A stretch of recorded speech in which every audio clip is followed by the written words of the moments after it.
Bonjour à tous, donc c'est moi Roms pour une vidéo de 4 sur les sites FR. Donc je voulais faire une vidéo là sur les points FR pour différentes raisons, parce que le style de jeu est pas tout à fait le même. Donc, globalement, on va dire que les gens en fait sont plus loose, que ça soit dans leur call, en position et hors pause, et aussi ils playback plus. Playback dans le sens quand ils représentent pas grand chose en fait, ils vont quand même, enfin il va y avoir des moves faits. Et même si on représente pas grand-chose, on va trouver des énormes bluffs là-dessus. Et pareil au niveau des barrels, sans aucune equity, les gens vont barrel des cartes. Alors que à l'inverse, en fait, sur les points com, si la... normalement on va avoir beaucoup de crédits si on représente pas grand-chose. Il y a peu de gens qui vont tenter des bluffs en représentant un très très faible combo, et donc on va avoir en contrepartie beaucoup de fold là-dessus, alors que sur les points FR, on va se faire beaucoup hero call. Donc c'est globalement en fait la différence elle est pas mal à ce niveau-là. Les gens sont un peu plus loose et vont plus playback, même s'ils représentent pas grand-chose. Donc là sur la session, au niveau des règles, je joue pas vraiment de cas, donc j'ai pas beaucoup de read sur les gens. Je sais qu'il y a Gros Quick, c'est Clampino qui est un très bon joueur. Après j'ai pas d'autres infos que ça. J'ai jamais joué avec lui quasiment. Il y a également Tov59 qui est, de ce que je sais, pareil, très très peu d'historique. Par contre, c'est un joueur assez solide, tight. Pareil dans ses calls, 3 bêtes normalement.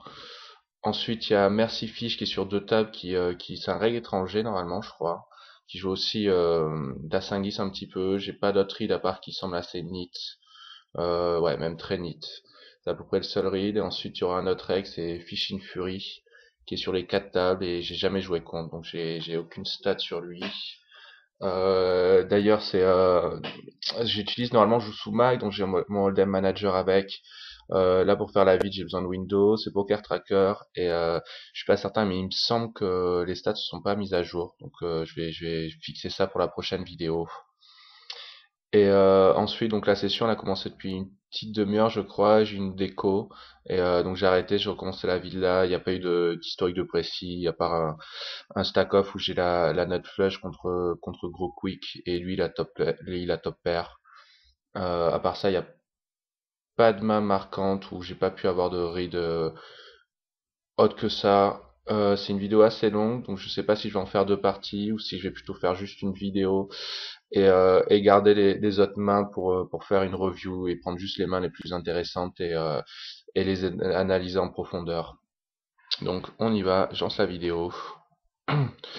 Donc là, je me retrouve avec un spot de squeeze avec les 9. Bon, c'est standard. Surtout en plus, j'ai envie d'isoler le CC Poc qui est pas full stack. Donc tout le monde fold. En haut, j'ai As-Roi contre un Limpers. Donc pareil, j'ai fait 20. Je pense que j'aurais pu faire 24 pour essayer de l'isoler et avoir son tapis le plus rapidement possible au milieu. Alors, en bas à droite, j'ai 2 et 3 en fait. J'ai une open-ended. Mais en fait, on va dire que mes odds sont contrefaits. Tous les 6, j'ai pas envie de les voir parce que le 7 va faire une meilleure straight que moi. Donc en fait, je vais check back ce flop pour différentes raisons. Tout d'abord parce que j'ai pas envie de me faire check raise. Surtout parce qu'en fait, il a quoi, un petit peu plus de quasiment 25 big blinds, donc j'ai absolument pas envie de me faire check raise parce que bah, je vais devoir fold, ça va être terrible, ou quasiment get it in. Enfin, ça va être super close comme spot, donc dans tous les cas, faut check back. Et ensuite, je pense lui prendre le pot par la suite, et si jamais je hit, je peux call facilement, surtout son petit stack. Donc là, c'est une dame, il va check back, et là par contre, je vais barrel, parce que c'est facile de représenter cette carte. Et je pense le sortir du coup en deux barrels. Donc là j'ai l'as, c'est la meilleure carte, j'ai la nuts. Donc pareil, je barrel encore une autre fois. Et il fold. Donc en gros en fait quand vous CBT, les questions qu'on veut se poser pour choisir une main, si on veut check back ou quoi, c'est déjà si on a une descente équitée ou si on a des backdoor draw et tout ça, on doit se poser la question qu'est-ce qu'on fait face à un check raise, est-ce qu'on va folder? Et là c'est un résultat désastreux en fait. Si on bet une main avec un petit peu d'équité et surtout en plus qui peut en gagner par la suite sur les autres streets, c'est absolument, bah, à ce moment-là, c'est bien de check back. Et en gros, pour résumer, pour c'est bête ou pas, quand on a ce genre de main, les deux questions qu'on doit se poser, c'est est-ce qu'on veut avoir enfin, est-ce qu'on veut voir un check raise ou pas, si on veut folder que ça nous pose pas de problème, ou au contraire ça nous pose un problème pour folder. Donc là, c'est à ce moment-là plus pour le check back et pas de c-bet et essayer le delayed c-bet. Et aussi, l'autre question qu'on veut se poser, c'est est-ce qu'on a suffisamment de showdown value, et c'est-à-dire est-ce qu'on peut faire suite à de l'agression sur les plusieurs streets quand on check back. Si là par contre on pense qu'on n'a pas assez de showdown value, c'est mieux de c-bet pour essayer de protéger notre main. Et pas se dire par exemple il y a la moitié du deck quand on check back qu'on veut pas voir. Et on a par exemple seconde paire, il y a la moitié du deck qu'on veut pas voir. Et donc on check back et on va quasiment devoir fold. Peut-être pas sur le premier lead, mais sur le deuxième barrel du mec, on va devoir toujours fold. Donc à ce moment-là, par contre, quand on a ce genre de situation au flop, là on est plus enclin, c'est mieux de c-bet, quoi. Donc, j'espère que c'était clair. Sinon, vous pouvez me poser des questions et j'essaierai de vous trouver des exemples et faire un exemple en même temps illustré.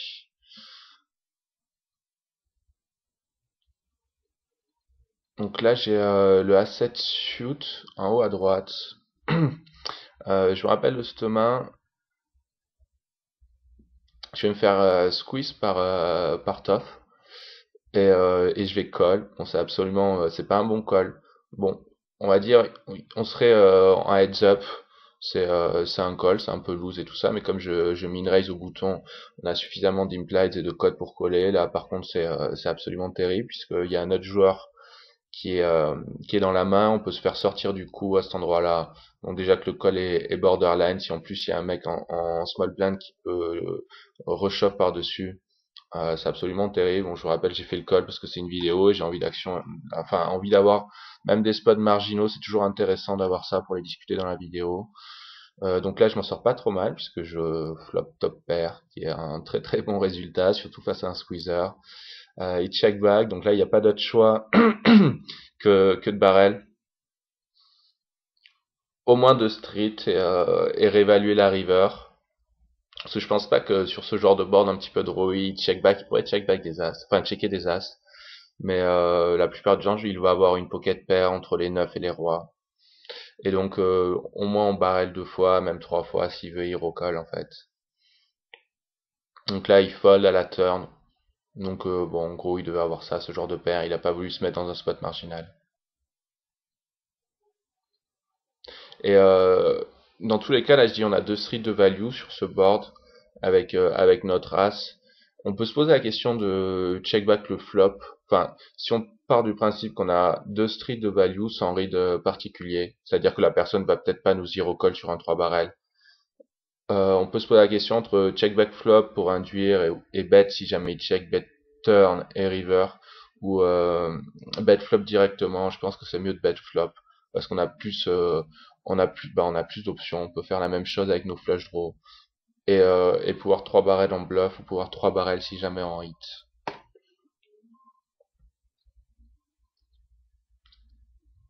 Même si notre kicker est tout pourri et qu'on n'a pas de value sur les top pairs.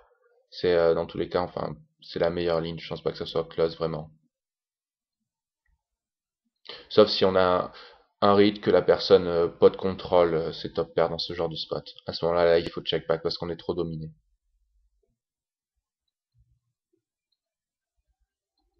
Donc là, le roi 9, la personne a assez tight. J'ai pas ses stats de 3 bêtes exactement, mais il me semble qu'il y a quasiment pas 3 bêtes de la session. Donc là, le run good, j'ai les dames d'un côté et les rois de l'autre. Donc, et en bas à droite, en fait, je vais juste coller avec ma paire de rois. Tout simplement parce qu'il y a le short stack ici, qui est, euh, qui est en small blind, et j'ai envie qu'il shove son stack dessus. C'est un super spot, surtout on est 120 deep, et j'ai aucun intérêt. Par exemple, si j'aurais 3 bêtes, je représente énormément de force parce qu'il y a un short stack derrière. Et, et il sait qu'il va avoir des super cotes à shove par-dessus. Donc c'est pas du tout intéressant dans ce genre de spot, surtout en plus un peu deep. Donc là c'est un spot magnifique pour juste coller, espérer que le short stack shove, et au pire des cas il y a l'autre egg Mercy Fish qui peut squeeze, et pareil, on va avoir de la dead money au milieu. quoi qu'il arrive. Donc je colle, ça devient le scénario idéal puisque le short stack 3 bêtes et Fishing Fury va 4 bêtes en plus par-dessus. Dans tous les cas, pour lui, je pense que la meilleure option, c'est de 4 bêtes ici. On peut pas vraiment chip parce que si j'ai une main comme ça contre les rois, il se met dans un spot désastreux et en plus il peut le faire, par exemple avec des as-valet, juste pour isoler la dead money. Et si moi j'ai une grosse main, je vais chip par-dessus, il va pouvoir fold.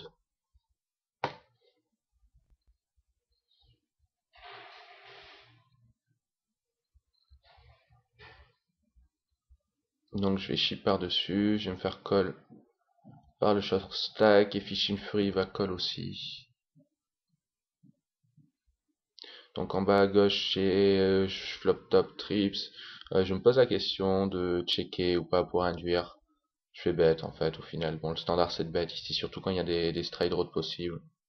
Donc là, je vais finir la fin du coup. Donc les valets, Fishing Fury et As-Dame, c'est assez close comme spot. Je pense que c'est des maths, mais il se retrouve à 100 big blind, on va dire, bon, il a les cotes et tout ça, c'est un no-brainer. À 120 big blind, ça devient quand même assez borderline, je trouve, son call. Parce qu'il démonte énormément de force et je vais jamais shipper light là-dessus. Donc il va souvent être dominé, et surtout à 120 blindes, il va être complètement en crush là-dessus. Donc pour moi, je pense que enfin c'est une petite erreur, mais je pense que il doit fold parce que je vais jamais folder, je vais jamais shop par exemple une paire de 9 ici ou quoi. Spécialement parce qu'on est 120 dips. À 100 big blind, c'est complètement différent. Mais à 120 dips, c'est pareil, ça rajoute un petit peu ça enlève un petit peu d'équité à ce genre de move et c'est pas très très très bon. Donc là, avec As-9, en fait, j'hésite à 4 bêtes, mais en fait, c'est un joueur qui est pas full stack, donc j'ai pas envie de les playback. Et alors le As-Dame, je crois que je vais le fold. C'est hyper tight comme fold, mais en fait, j'ai pas du tout. En fait, pourquoi je le fold? Parce que je suis TG plus 1. As-Dame off, c'est pas vraiment une main qui joue super bien. Donc on n'a pas vraiment d'équité. Je pense que je suis dominé. Surtout, j'ai aucun read sur gros quick, sur range de 3 bêtes. Enfin, j'ai pas vraiment d'idée. Il y a des gens qui vont par exemple contre des UTG vont 3 bêtes, des suited connectors ou même quelques as dominés ou quoi. Et d'autres qui sont super tight. Là, j'ai aucune idée. On est légèrement deep. Et en fait, surtout, il y a Ivu Time qui est en big blind. Enfin, je peux pas vraiment l'affirmer, mais il semble plutôt un joueur, enfin, pas un joueur très fort. Donc en fait, je pense que s'il avait une main décente, je pense qu'il aurait plus call, il aurait pas squeezé. Donc là, il est super polarisé, à de la trash ou une très très grosse main. Donc c'est pour ça en fait que je fold mon as-dame. Donc bon, c'est vraiment bon, c'est super super tight comme fold, mais sans aucun read ni sur son jeu post-flop, ni sur son range de 3 bêtes, je suis ok avec mon fold, même si j'avais la position. Donc là, le As-Roi, encore un spot de squeeze, je suis assez actif.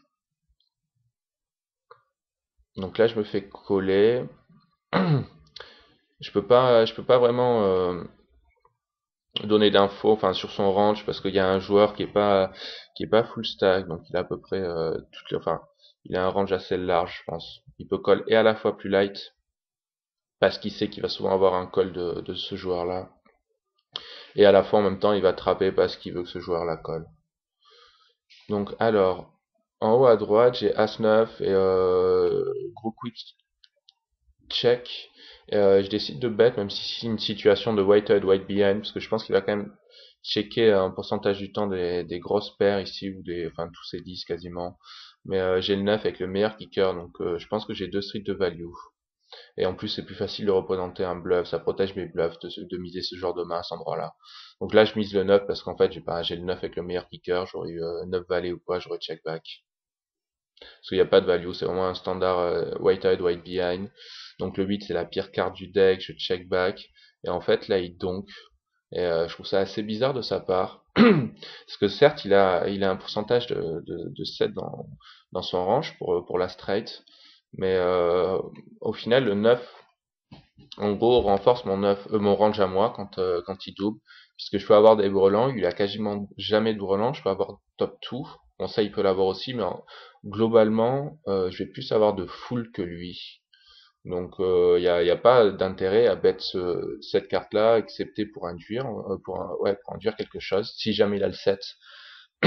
Et à la place, moi j'aurais checké et ça peut à sa place à lui j'aurais checké et je peux prendre cette carte-là qui double comme déjà pour bluffer. Je peux essayer de v-bet sin un 9 et ainsi de suite. Donc en fait il valide et je vais call. Puis il a un flop absolu à 5. Je sais pas du tout qu'est-ce qu'il fait là, pourquoi il m'a check call le flop avec ça. Mais je trouve son lead vraiment bizarre à la river parce que dans tous les cas si j'ai un 9, la plupart du temps, je peux le v-bet s'il est bien kické. Et lui, il aura la value avec ses straights. Et en plus, ça me donne l'opportunité de bluffer. Et alors que là, bah, en fait, c'est parce qu'il bluffait lui-même, c'est pour ça qu'il a fait ça. Mais j'aime pas du tout, je pense qu'il doit checker à peu près tout son range. Parce que je peux arriver là-dessus, je peux quasiment chip. Il peut quasiment rien faire à part se mettre dans un spot avec un mal de tête. Parce que j'ai à peu près tous les brelans et donc tous les fulls ici, et lui il a que quasiment 9 et 10 à cet endroit-là. Donc là j'étais assez actif et je 3 bêtes assez petit, valet 8 en fait, je l'ai fait un peu plus petit parce que s'il y a un 4 bêtes, je pense pouvoir coller, j'ai suffisamment d'amplites, le mec est que sur une table, bon donc enfin jusqu'à preuve du contraire, je lui donne pas énormément de crédit. On est 150 dips, je pense que ça aurait été mieux de... Enfin, comme il a minerai, je pense que j'aurais pu juste call, même si je ferme pas l'action au bouton. Je pense que juste call c'était mieux que 3 bêtes ici. Même si bon, ça a quand même de la value, parce que j'ai envie de l'isoler en fait sur ce coup. Donc là c'est un bon flop à barème, alors bon c'est quand même assez connecté, donc j'imagine qu'il va check call au moins une street. Et après c'est à moi de voir si je veux barrel ou pas pour le sortir du coup. Donc en bas à droite, j'ai un bloqueur à l'as, donc c'est un bon spot pour 4 bet bluff, surtout face à 2 reg. Donc en gros, les meilleurs spots, enfin les meilleures cartes dans ce genre de spot, c'est évidemment quand on a des bloqueurs, donc des as, même par exemple roi dame off aussi, c'est une bonne main 4 bet puisqu'on enlève tous les rois, toutes les dames, ça enlève quand même beaucoup de combos. De la même manière, si on part de ce principe de main à 4 bet, tout ce qui est 9 10, valet 10, trucs comme ça, c'est pareil, ça enlève des cartes que les gens 3 bet habituellement. Donc quitte à 4 bet bluff, autant choisir, c'est malin.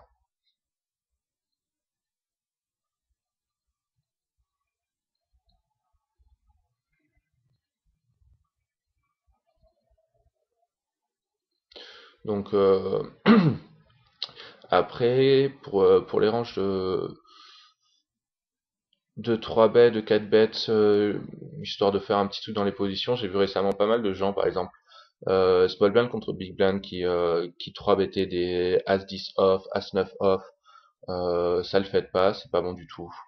Vous voulez pas 3 bêtes ce genre de main, vous dominez le range d'open du Small Blind, et vous avez pas envie de get in avec en plus parce que c'est beaucoup trop light. Donc ça c'est un call et quitte à 3 bêtes, ben à la place choisissez plus le bottom de votre range, par exemple un As-2, un As-3, c'est pareil contre cutoff, contre bouton.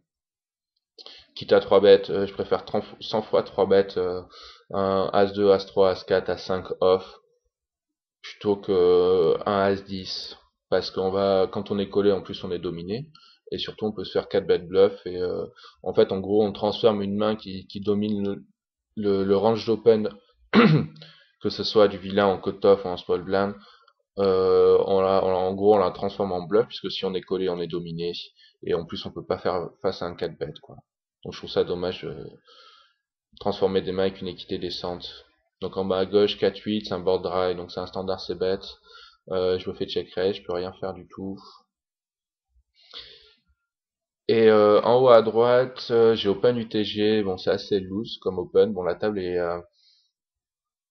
pas, enfin, bon, c'est une vidéo, donc je suis toujours un petit peu plus loose normalement qu'à la normale pour essayer d'avoir des spots intéressants. Donc là, on est 4-way et je me retrouve avec une gut shot et une backdoor. Donc je choisis de check parce que je peux pas. En fait, tous mes draws sont contrefaits. J'ai une vilain up flush draw. même un gutshot, ça donne une meilleure straight, donc j'ai pas envie de ces bêtes, ça démonte énormément de force de ces bêtes là-dessus. Et en plus, il y a un low stack avec 35 big blind qui peut facilement chip ce genre de board. Donc c'est pour ça que c'est un standard check. Et espérer que tout le monde check back, surtout qu'il n'y a plus que 2 joueurs après moi à parler. Donc là, les 9, standard 3 bêtes. Il y aurait eu un joueur occasionnel en big blind, j'aurais call pour essayer de l'avoir dans le coup, essayer de flopper un set ou jouer la main en leadant par exemple pour prendre l'initiative.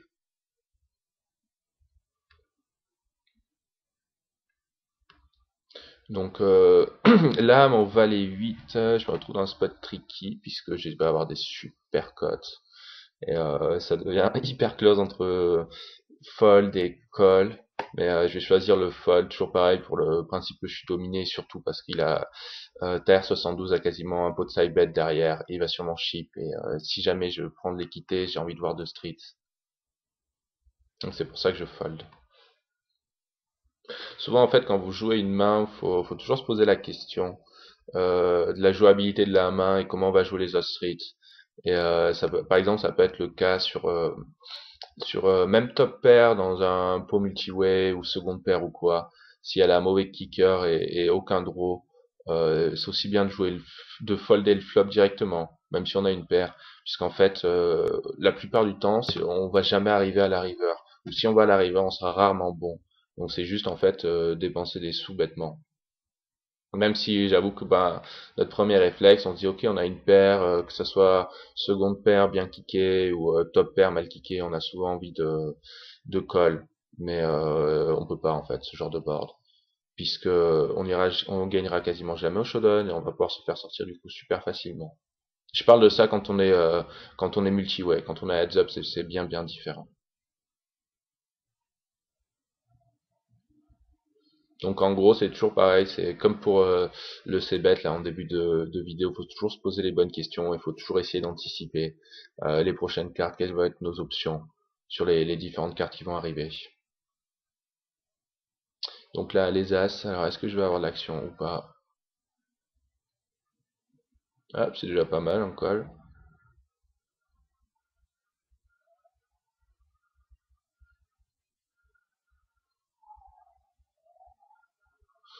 Donc je flop top 7. Le board aurait été plus dry.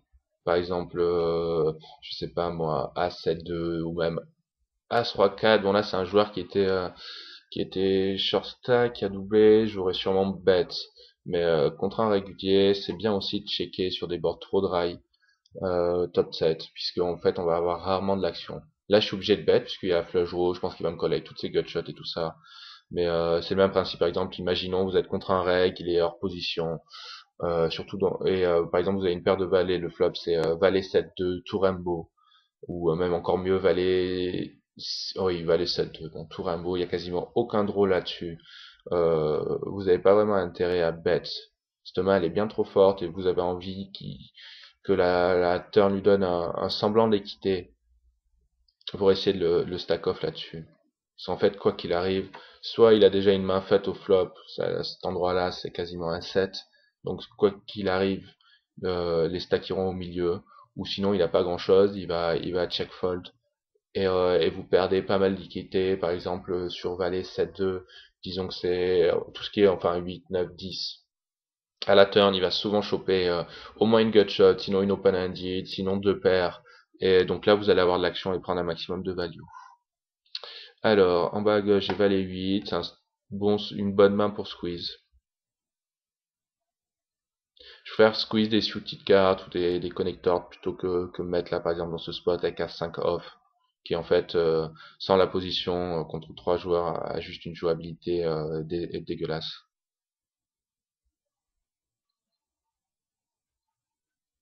Donc là, roi 9. Je vais 3 bêtes, je me rappelle, en fait, ça fait plusieurs fois, et je 3 bêtes un peu petit, encore une fois, pareil. Parce que je pense qu'il va me playback. Et j'ai envie de le flotte, en fait. Essayer de faire un spot de... Si jamais il m'avait 4 bêtes petits, j'aurais flotte. Parce que ça fait plusieurs fois d'affilée que je le 3 bêtes, donc j'imagine qu'à un moment donné, il va en avoir marre, il va essayer de me playback et me 4 bêtes. Bon, c'est pas encore le cas. Donc là je chope une flush draw. C'est un board assez dry. J'ai pas vraiment de read sur ce qui colle, donc là on peut débattre entre check et back ou c'est bet ce flop. Si par exemple j'avais une flush draw, disons 4 et 5, 6 et 5, quelque chose comme ça, je pense que c'est meilleur de check back, puisqu'en fait si on get it in au flop, on va se retrouver complètement crush si check raise, et donc ça va être un désastre plutôt que prendre une free carte, le laisser bluffer, et surtout si en hit en plus il peut bluffer la flush. Là avec roi et 9, je pense que enfin je domine une partie de ses draws, j'ai pas vraiment de read s'il colle des suited connectors hors position là-dessus ou pas. Je pense que c'est possible puisque j'étais quand même très aggro pré-flop. Et donc là j'ai envie de le faire stacker avec ces draws que je domine, puis en plus rajouter du fold d'équité. Donc j'ai ces bêtes.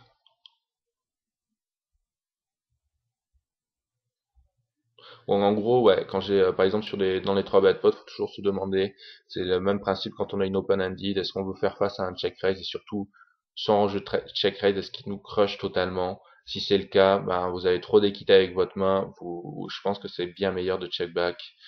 Donc là, la turn, on a un spot assez intéressant, puisque s'il était en flotte, j'ai quasiment pas de fold d'équité, puisque on va dire que tous ces flottes là ont au moins été quelque chose, que ce soit deux paires, straight ou pair plus gutshot. Et par contre, après, il a quasiment tous les valets et les overpairs dans son range, sachant que je pense que les overpairs, ils vont check raise une bonne partie. Bon, s'il a les rois ou les as, par exemple, il va check raise le flush, je pense, une bonne partie. Je pense pas qu'il soit assez tricky pour check all une et check shove la turn. Donc la question est est-ce que check back ou check raise, surtout avec en fait avec le pot ratio, si seconde barrel, si hyper close au niveau des cotes pour euh, pour coller un shove. En fait, on se retrouve dans une situation enfin ouais, c'est quasiment c'est un flip quoi.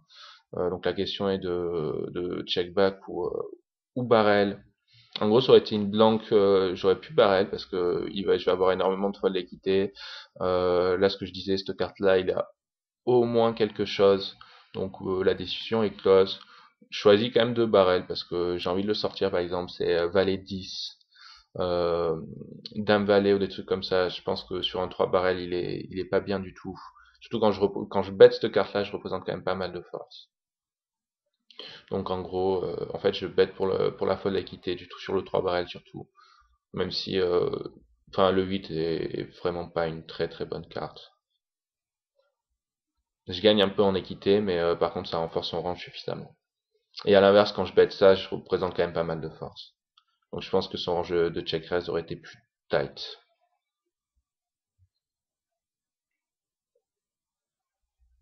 Donc là, j'ai juste défendu, j'ai juste call avec roi-dame dans la big blind pour différentes raisons. Déjà parce que pré-flop, j'étais assez actif, donc je pense que je vais me faire 4 bêtes. Ouais, 4 bêtes. Et j'ai à peu près envie de tout, sauf cette main-là pour me faire 4 bêtes. Et aussi parce que c'est intéressant d'avoir un range de call aussi strong en big blind pour balancer et pas 4 bêtes toutes les têtes 3 bêtes excusez-moi toutes les têtes et call un petit peu des mains moins bonnes donc et à ce moment-là la personne en face au bouton peut juste nous barrel tous les boards avec des figures peut juste 3 barrel ça notre range pourrait pas suivre donc là c'est un standard bet en value juste pour toutes les jack 10 et roi valet ainsi de suite avec un cœur que je vais check call sur ce flop et qui ont pas hit.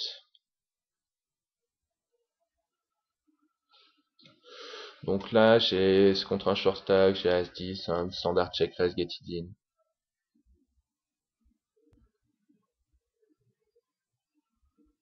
En haut pareil sur le dame 6. Bon As-9, même bon j'ai pas de backdoor donc j'ai pas de problème à ces bêtes une et fold sur un check raise par exemple. Donc là le As-10, j'ai suck out, toujours bien.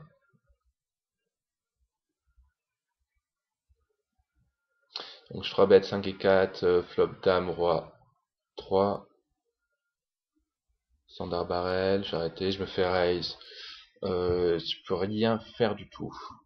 Parce que j'ai aucune équité, ce jeu, il y aurait eu un carreau, ça aurait été différent. Je peux toujours pick up des straight draws et au moins, et surtout des backdoor flash draws. Donc, je sais pas, on peut toujours, le standard est de fold ici. On peut toujours call une et par exemple faire un get donc lead ou essayer de lui faire une ligne qu'il a pas l'habitude de voir. Je suis assez surpris de son raise. Parce que normalement, enfin, personne a un raising range ici. On va dire par exemple les mains qu'il peut avoir, ce serait Jack 10. Et Jack 10, il va jamais raise avec ça, avec son open ended, puisqu'il va être crush si jamais je shove. Donc, comme il va call ses straight draw, donc il a pas vraiment de bluffing range, ou sinon il a un total air.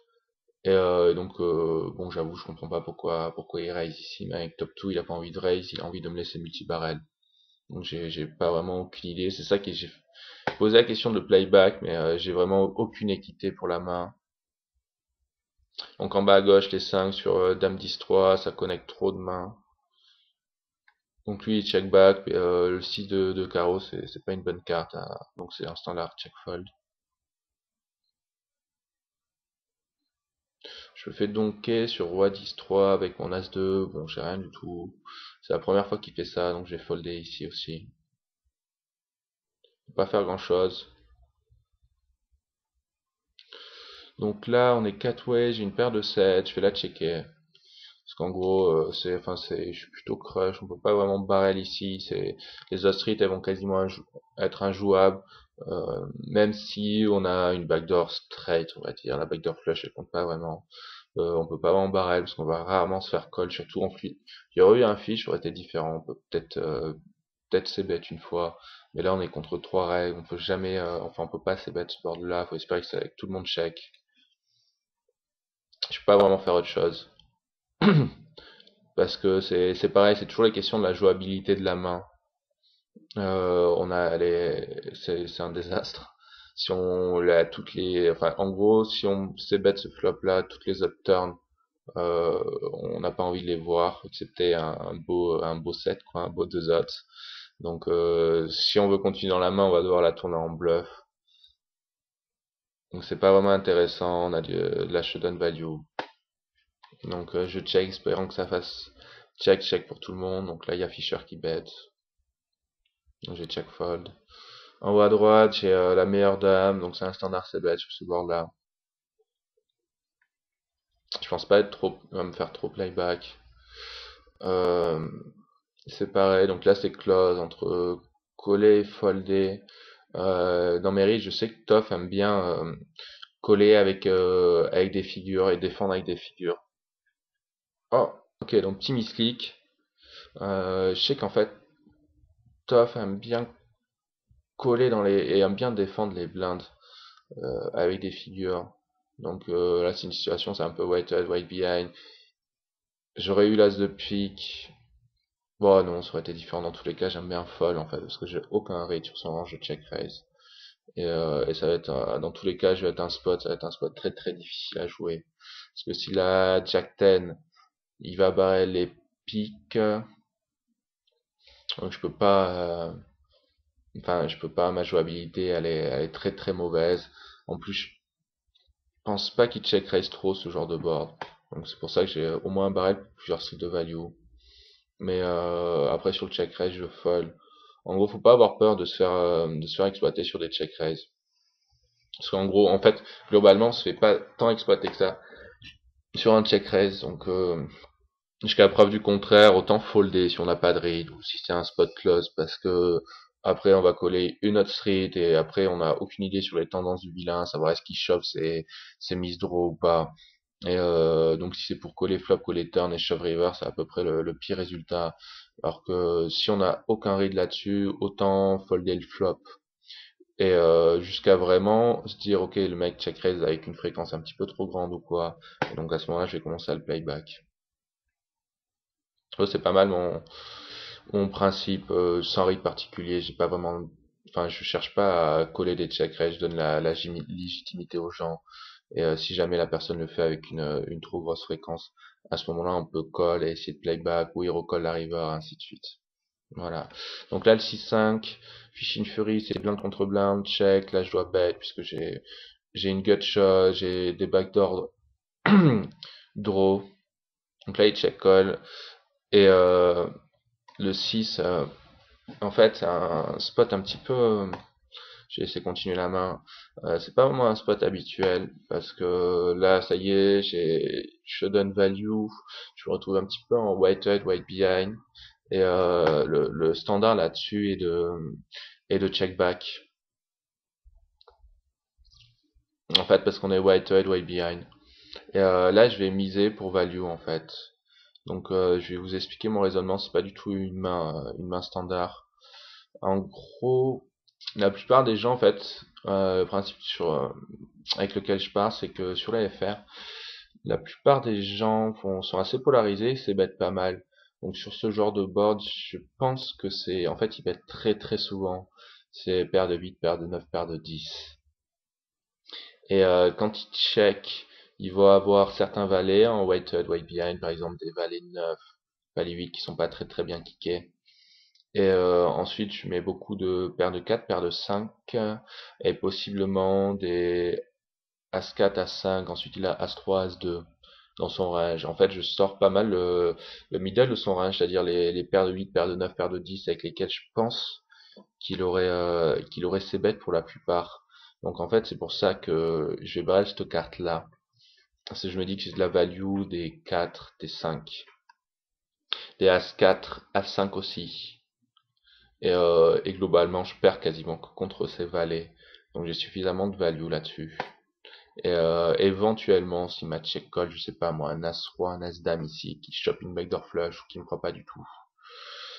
Et à la river, au final c'est la pire carte du deck puisque de ma value un petit peu sin, je me retrouve complètement crush. Et en fait, là je vais faire un petit truc à peu près pas non plus standard. Euh, à ce moment-là, donc je me vois jamais bon et la seule option pour le sortir du coup, c'est d'overbet.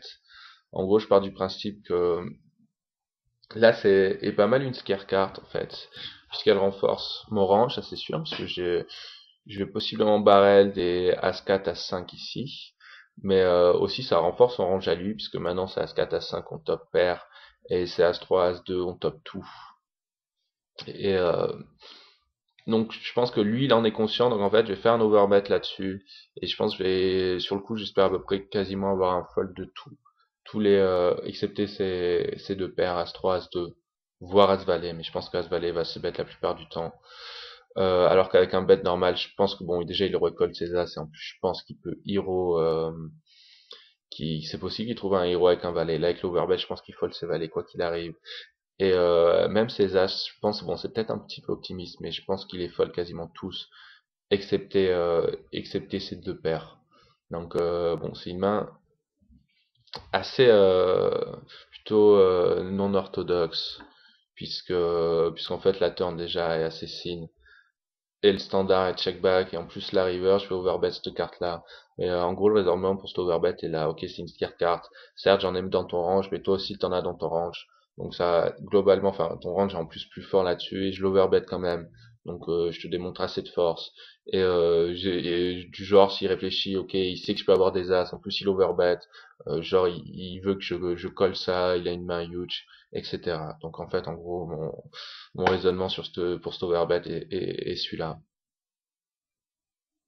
Donc je trouve que globalement c'est une main assez intéressante.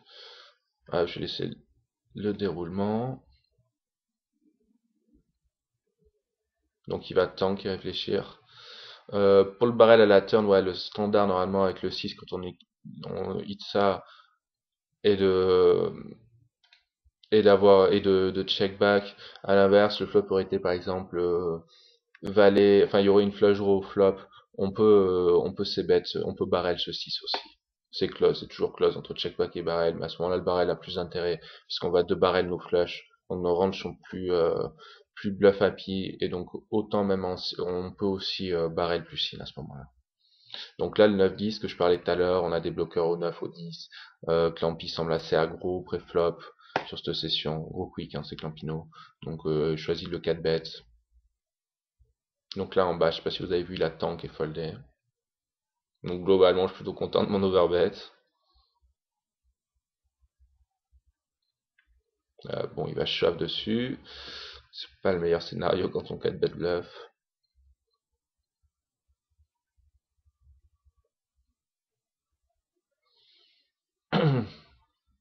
Donc ouais, si vous voulez en discuter avec ce Thomas-là, je pense que, enfin, vous pouvez me poser des questions et tout ça.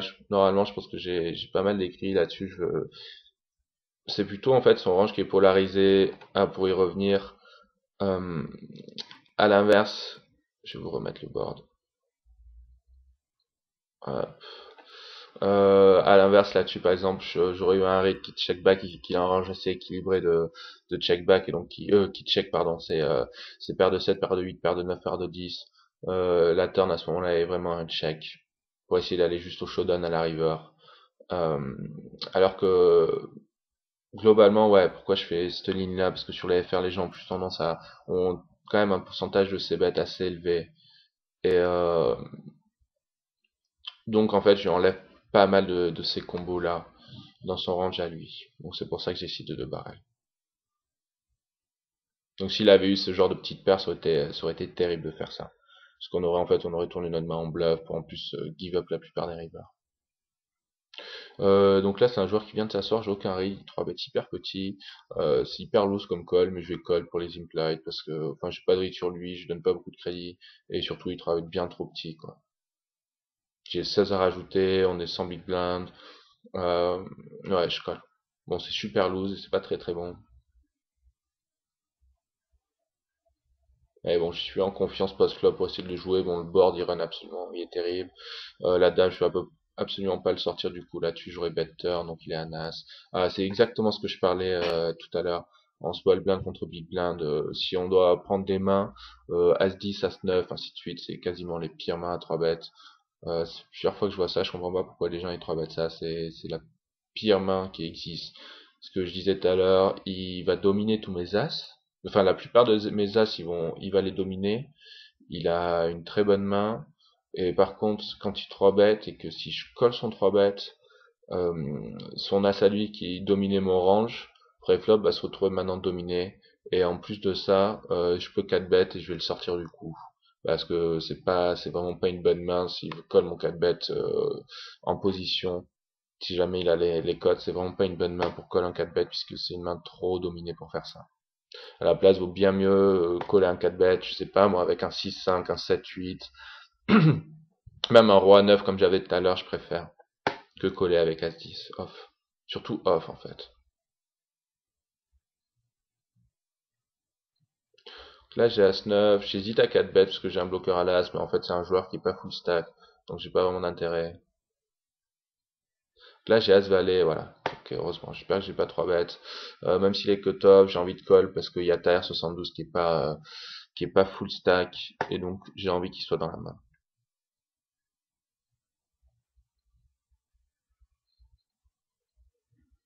D'ailleurs, il vient dans la main. On va voir comment ça se passe. Donc là, le 10 et 3, le 10 et 3, ouais, en haut à gauche, donc c'est un standard c'est bête. Puisque c'est un board assez dry, on va avoir beaucoup de fois de l'équité. Et c'est une main assez intéressante. Bon, je vais finir le As-Valet, et on va décrire cette main-là. Donc là, As-Valet, on a top pair. En fait, il y a Taher qui est pas full stack, donc j'imagine que Koku il va se bet la plupart de ses as. Là, il y a une flush et tout ça, donc on doit bet. On a trop de value. Ça aurait pu être dry.